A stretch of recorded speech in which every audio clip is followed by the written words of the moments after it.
first got in the business, I met this guy. His name was Forrest West. He's a famous duck hunter from over here on the east side of town.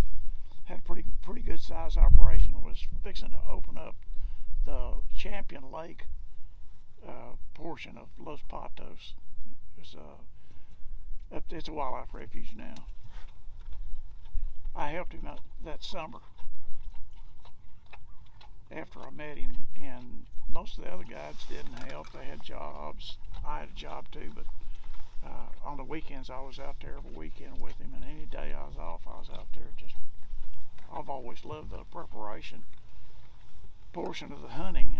Anticipation, you know, you see a blind, you build it, you can visualize even without the water what it's going to be like. We did that together and formed a pretty good friendship. That next teal season, he didn't have a job for me, but I fixed a couple of things while we're out in the field and stayed out there and helped him out much. Oh, look at this. You got to pause this right now. This is that's some hornets, huh? It's a Ready 5, I think. Yeah.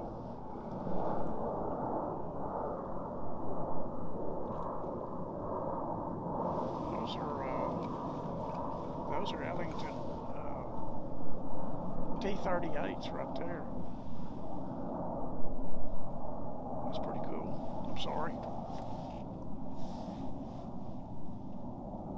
Anyway, the guys all wanted to hunt there in the timber up at the Champion Lake place, and he still had a blind that he didn't even plan on hunting. It was way back in the back end of the east unit, and it was a good one. He had done real well there, so he said, "Why don't you take these customers on to open the weekends?" And you know, that's all I got for you right now, but you can hunt a couple days and see how it works out.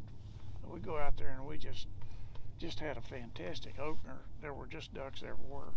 It wasn't a back then thing. It was just a good spot. You know, there's still spots that are that good, but it was really good. And for me, it was what an opportunity. And I love being with the people and actually getting to guide them. So I did that, and I just got busier and busier because the hunting was so good.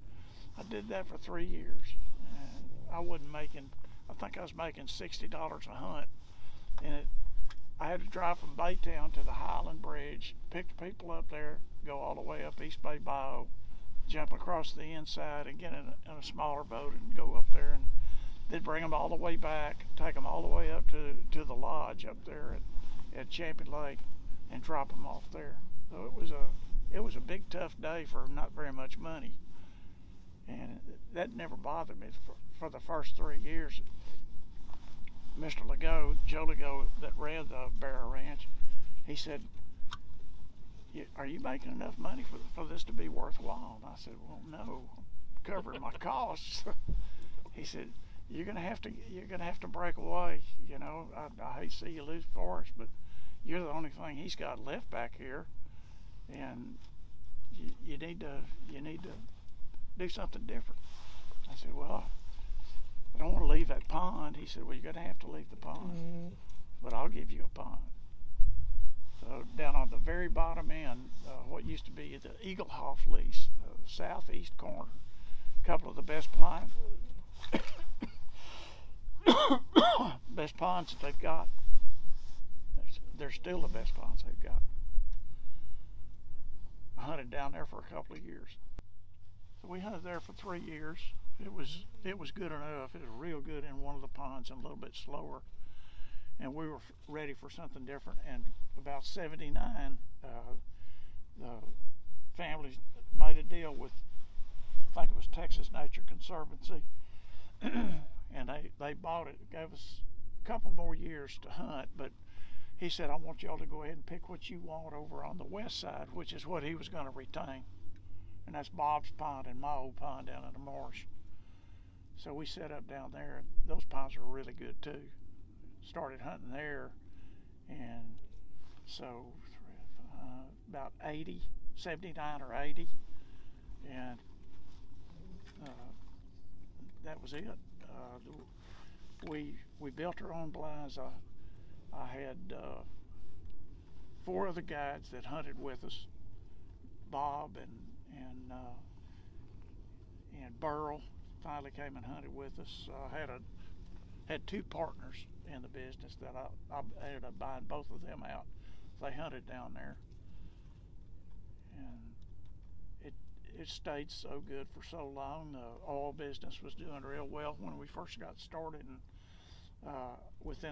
we built the old lodge over here in '79, moved into it in '80, and hunted out of that. And I remember one of the years there we carried 1,600 people hunting. We never thought we'd ever see anything like that. It was just incredible. The business was great. We went through a period of time there. It stayed pretty good. It would cycle up and down. The goose hunting was much better then than it is now. The duck hunting on the good days, it was always really good. On the bad days, it's always really slow. It's just like it is now.